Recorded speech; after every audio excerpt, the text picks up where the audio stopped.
Welcome back खवातीन और हज़रात। Senator Humayun Mohammad साहब हमारे साथ मौजूद है। सेनेटर साहब, मुझे ये बताइएगा कि खान साहब की कैद को अब 1000 दिन से ज़्यादा हो चुके हैं और रूमर्स ये भी हैं कि उनकी आंख की जो बीनाई है वो मज़ीद ख़राब हो चुकी है। अभी आपके पास उनकी सेहत के हवाले से कोई कंक्रीट इन्फॉर्मेशन है तो हमारे नाज़रीन के साथ शेयर कीजिएगा।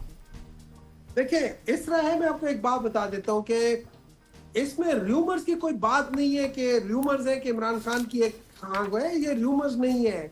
ये Salman Safdar as a friend of court जाए गए थे। उन्होंने वहां पे पूछा, उन्होंने कहा कि मेरी आंख की बीनाई, डॉक्टर ने कहा है आफ्टर चेक इन के 85% नहीं है। उन्होंने कहा कि मैं 3 महीने तक कहता रहा हूं जेल हुकाम को कि मेरी दाएं आंख की बीनाई तकरीबन खत्म हो गई है। उन्होंने सलमान सफदर को कहा था कि अपने लेफ्ट आंख को कवर करके कहा था कि जब मैं राइट आंख से देखता हूं मुझे आपका चेहरा नहीं नजर आता, सिर्फ रोशनी नजर आती है। इस पे आप लोग कह रहे हो कि उसको इलाज की इजाजत नहीं होनी चाहिए। आप किस किस्म के लोग हो? आप लोगों के दिल में किस किस्म का दिल है? मतलब देखिए, एक बात याद रखें, अगर मेरे दिल में खुदा का खौफ नहीं होगा ना, मैं ये हरकतें करूंगा, मैं जुल्म करूंगा। बिल्कुल।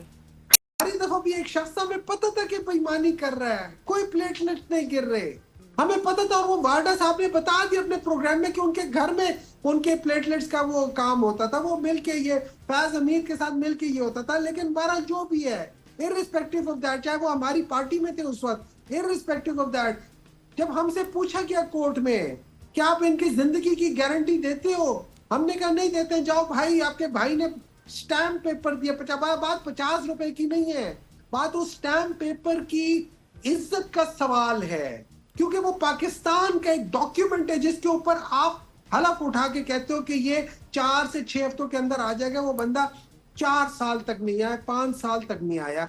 किस किस्म का हलफ?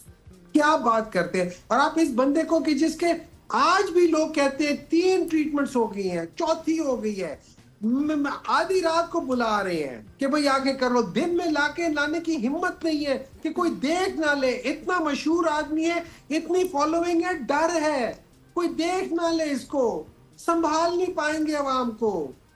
अवाम निकल आएगी, हजारों लाखों में निकल आएगी, डर है। और फिर उसके बाद फिर खैर एनीवे, कहां तक अच्छा, सुनो, मुझे ये भी बताइएगा कि बानी पाकिस्तान तहरीक इंसाफ से मुलाकात की दरख्वास्त पर जो इंसदाद दहशतगर्दी अदालत है उसने भी फैसला सुनाया और दरख्वास्त को गैर ज़रूरी और फजूल करार देकर खारिज कर दिया और जुर्माना भी किया। आप इस फैसले को किस नज़र से देखते हैं? मैंने क्या देखना है? आप मुझे पता है इस फैसले को कैसे देखते हैं। हाँ, अजीब बात है, एविडेंस कुछ है नहीं, कुछ चीज है नहीं, कोई आपके पास ठोस सबूत नहीं है। 2 बंदे हैं जो आपके हर कमरे में घुसे होते हैं, उनको कोई देख नहीं सकता, वो सबको देख रहे हैं। वो सारे 20, 25, 30 बंदे जो कि उसमें हैं, वो लोग छुपे हुए हैं, लेकिन उनको हर एक का पता है कौन क्या क्या था। अच्छा, फिर वो लोग सरगोदा में भी हैं, लाहौर में भी हैं, मियांवाली में भी हैं, हर जगह पे वही हैं, उन्हीं की शहादतें हैं। फिर उनके बाद उनकी शहादत ऐसी है कि आधी जगह पे कहते हैं कि यार ये जो नाम उन्होंने कहते कि हाँ ये भी थे, अदालत कहती है नहीं ये वहां नहीं थे। मतलब वही जो आदमी गवाही दे रहा है वो कहता है शाह महमूद कुरैशी बैठा हुआ था, अदालत ने प्रूव कर दिया है, अदालत में प्रूव हो गया शाह महमूद कुरैशी नहीं था। जब मेरी आधी गवाही गलत हो गई है तो मेरी पूरी गवाही गलत हो जाती है ना मेरे भाई।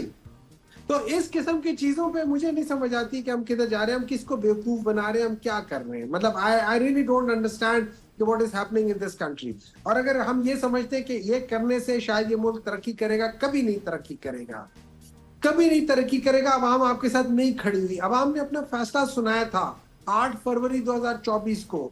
हर चीज के बावजूद, चोर उचक्का हमें कहने के बावजूद, दहशतगर्द कहने के बावजूद, सारी अवाम 80% अवाम ने निकल के एक एक जगह से हमारी एक एक बंदे को, जिसको कोई नहीं जानता था, जिसका कुछ नहीं पता था इसका किस किस्म का वो ये निशान है, उसको ढूंढ ढांड के उसको इलेक्ट किया। और उसके साथ इतना बड़ा धोखा, इतना बड़ा जुल्म। आप समझते हैं ये मुल्क आगे निकल जाएगा इस तरीके से? कभी नहीं निकलेगा। ये उसूल ही नहीं है। ये कौमों सही। की तरक्कियों का बिल्कुल जो आप दुरुस्त। अच्छा सर, मुझे लास्टली ये बताइएगा, अगर हुकूमत की जो माशी कारकर्दगी है उसकी बात करें तो आपको पता है कि पेट्रोलियम मसनूआत की बढ़ती हुई कीमतें और फिर मुसलसल महंगाई ने भी आम आदमी की ज़िंदगी को शदीद मुतासिर कर दिया है। आप समझते हैं कि हुकूमत माशी बहरान पर अब काबू पाने में मुकम्मल तौर पर नाकाम हो चुकी है? और फिर IMF की जानिब से ये भी कहा कि पेट्रोलियम मसनूआत पर सब्सिडी भी जारी ना दी जाए, तो फिर ऐसे हालात में आम आदमी क्या करेगा? नहीं, मुझे एक बात बताएं, क्या आम इंसान इस वक्त, आम इंसान की मैं बात कर रहा हूँ, इस वक्त जिंदा रह पा रहा है क्या? बिल्कुल नहीं। 40,000 50,000 में कोई बंदा, पर 4 बच्चों को तो छोड़ो, अकेले अगर मियाँ बीवी हो वो 40,000 में रह सकते हैं? बिल्कुल नहीं। अगर उनका घर अपना ना, वो रह सकते हैं? मुझे एक बात बताएं, 4 साल में हमने 18% से तकरीबन 44% पे गुर्बत ले आए हैं। क्या ये तरक्की है? क्या ये कारकर्दगी है? क्या आप अपने मुल्क में, आप अपने घर में किसी ऐसे शख्स को मुलाजिम रखेंगे कि जिसने 4 साल में आपके घर में जो पहले 10 बंदों को खाना मिलता था, अब सिर्फ 5 बंदों को खाना मिलेगा और 5 बंदे भूखे सोएंगे? क्या आप ऐसे बंदों को अपने घर में रखोगे? आप नहीं रखोगे। जब आप अपने घर में नहीं रखोगे, आप पाकिस्तान में क्यों रख रहे हो?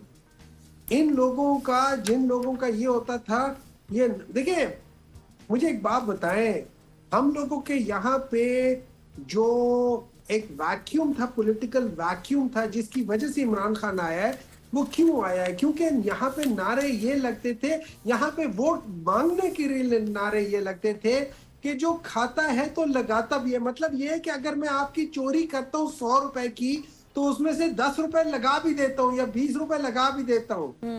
मतलब इस बात पे मैं आपसे वोट मांग रहा हूँ।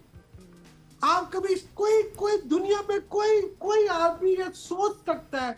आप चोर आपके घर आए, वो कहे कि यार मैं, देखो मैं तुम्हारे घर में 100 रुपए की चोरी की है, जाते हुए वो शीशा टूट गया था 10 रुपए का या 5 रुपए का, वो मैं ठीक करके चला गया, तो भाई मुझे अगली बार फिर आने दो चोरी करने के लिए। आप उसको चोरी करने की इजाजत दोगे?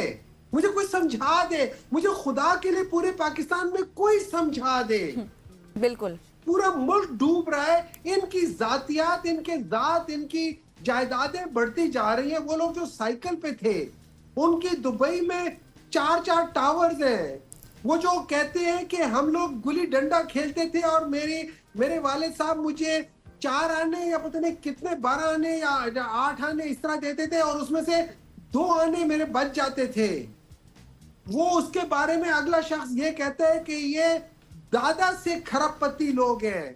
खुदा का खौफ करें, खुदा का खौफ करें। उसके बाद हम लोग देखते हैं कि पैसा यहाँ से आज तक नहीं पता चला, ना आपको ना मुझे पता चला है कि यहाँ से एवन फील्ड के लिए कैसे गया है।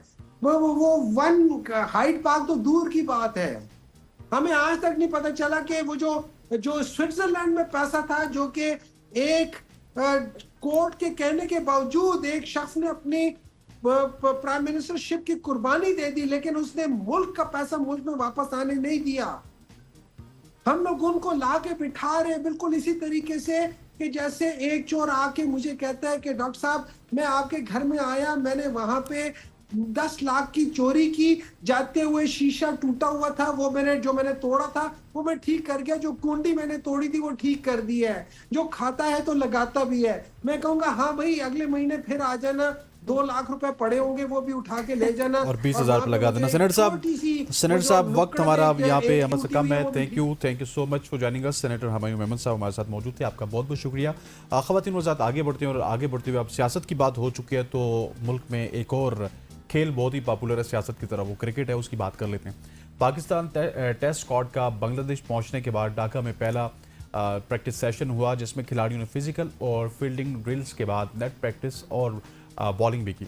पाकिस्तान और बांग्लादेश की टीमों के दरमियान पहला टेस्ट 8 मई से शुरू होगा, जबकि दूसरा मैच 16 मई से सिलेट में खेला जाएगा। पाकिस्तान टेस्ट टीम शान मसूद की क़यादत में अब्दुल्ला फजल, अम्माद बट, आज़ान अवैस, बाबर आजम, हसन अली, इमामुल हक पर मुश्तमिल है। इनके अलावा दीगर खिलाड़ियों में खुरम शहजाद, मोहम्मद अब्बास, मोहम्मद रिजवान, मोहम्मद गाजी गोरी, नोमान अली, साजिद खान, सलमान अली आगा, सऊद शकील और शाहीन शाह अफरीदी शामिल हैं। साबिक टेस्ट कप्तान सरफराज अहमद को बांग्लादेश टूर के लिए हेड कोच मुकर्रर किया गया है, जबकि साबिक टेस्ट क्रिकेटर आसिफ शफीक और उमर गुल बिल तरतीब बैटिंग और बॉलिंग कोच की जिम्मेदारियां अंजाम देंगे। आज हम बात करेंगे इसी मौजू पर, किस टीम का पलड़ा ज्यादा भारी होगा, और इसके लिए हमें ज्वाइन कर चुके हैं बदिउज़्ज़मान साहब। Thank you so much sir for. भाई मुझे ये बताइएगा कि आपको कैसा लगता है शान मसूद की क़यादत में ये स्क्वाड, और कितना आपको मुतवाज़न नज़र आता है? और अगर बात की जाए शान मसूद की, तो क्या बतौर कप्तान खुद को वो कोई दबाव भी फील कर सकते हैं इसमें? देखें, जहां तक आपने बात की कि शान मसूद की कप्तानी की, तो कप्तान आपके पास कोई है ही नहीं, ना किसी को कप्तान आपने बनने दिया, ना कोई कप्तान आपके पास है। तो आपकी मजबूरी है शान मसूद को कप्तान बनाकर लेकर जाना। और फिर जिस तरीके से पाकिस्तान क्रिकेट टीम जो है वो दौरे कर रही है या टीमों को बुला रही है, उसमें से हम देख रहे हैं कि बड़ी टीम तो कोई आ ही नहीं रही। हम बांग्लादेश से खेल रहे हैं, हम जिम्बाब्वे से खेल रहे हैं, हम श्रीलंका से खेल रहे हैं। तो यहाँ तक हमारी क्रिकेट महदूद होकर रह गई है। पीएसएल में भी देखें कि कौन से प्लेयर्स हमारे पास आए, किस तरीके से खेले। तो यहाँ अगर टीम की बात करें तो आप किसी को मुतवातर चांस भी तो नहीं देते। अब एक लड़के को एक सीरीज में चांस दिया, उसको बाहर बिठाया, उसको बाहर कर दिया, फिर दूसरे को लेके आगे चले गए। गाजी गोरी मेरी समझ में नहीं आ रहा है, जब मोहम्मद रिजवान मौजूद है तो वो क्यों टीम में आया है। फिर एक और लड़का जो आपने फजल नाम का लिया है, अभी एक चीज है, उसको डोमेस्टिक क्रिकेट में आप उसको परफॉर्म तो करने दें। जब उसकी डोमेस्टिक क्रिकेट में अच्छी परफॉर्मेंस हो तो फिर उसको अगर आप टीम में लेकर आते हैं तो अच्छा भी लगता है। इससे अच्छा तो आप देखें वो जो कराची का विकेट कीपर बल्लेबाज है, वो इतनी जबरदस्त उसने पूरे डोमेस्टिक में जो है वो बारियां ली हैं। 7 विकेट की मैं बात कर रहा हूँ। उसके अलावा उसने विकेट कीपिंग बड़ी अच्छी की है, वो बाहर है। और किस समझ नहीं आता कि हम जो है वो किस तरफ जा रहे हैं। दुनिया की क्रिकेट जो है वो मुख्तलिफ होती जा रही है। वो टेस्ट स्क्वाड को जरा बदी भाई, वो अगर आपने अगर टेस्ट मैच का विकेट कीपर ही ढूंढना था तो आपके पास एक एक्सपीरियंस प्लेयर भी मौजूद है जो डोमेस्टिक में बड़े रन करता है। मोहम्मद अखलाक की सूरत में लाहौर से वो खेलते हैं, कराची में उन्होंने रन बनाए, लाहौर में रन बनाए, पिंडी में रन बनाए, जहाँ पे अहमद शहजाद और उमर अकमल जैसे लोग आउट होते थे, टीम को सहारा वो देते थे। लेकिन उनको आप डोमेस्टिक में ग्रिंड करे जा रहे हैं, उनको कौमी टीम में मौका नहीं मिल रहा। देखिए असनैन भाई, आपने रेड बॉल तो देखते हैं आप लोग, यकीनी तौर पर आप ग्राउंड में भी जाते होंगे, तो वहां जो 4 रोजा जो क्रिकेट के जो प्लेयर हैं, आप उनको टेस्ट मैच में क्यों नहीं लेते? आप क्यों, आपने एक क्राइटेरिया बनाया हुआ है कि जो पीएसएल खेल रहा है वो वनडे भी खेल रहा है, वो T20 भी खेल रहा है और वो टेस्ट भी खेल रहा है। तो इस तरीके की अगर आप चीजें हटा दें, पहले आप देखें ना, मोहम्मद रिजवान आपके लिए वो जो है सर का ताज थे। आज मोहम्मद रिजवान की 2 सीरीज में परफॉर्मेंस नहीं हुई या पीएसएल में परफॉर्मेंस नहीं, तो आपने उनको ऐसा इग्नोर किया कि उससे बात करने को कुछ तैयार नहीं है। तो ये वो विकेट कीपर है जिसने आपको वनडे में भी बड़ा अच्छा सर्व किया, T20 में भी, टेस्ट में भी। तो हमारे यहाँ तो ये है कि सब चढ़ते सूरज के पुजारी हैं। जब तक लड़का परफॉर्म कर रहा है तो उसकी वाह वाह होती है, और जब नहीं करता तो कहते हैं यार ये तो किसी कोई प्लेयर ही नहीं है।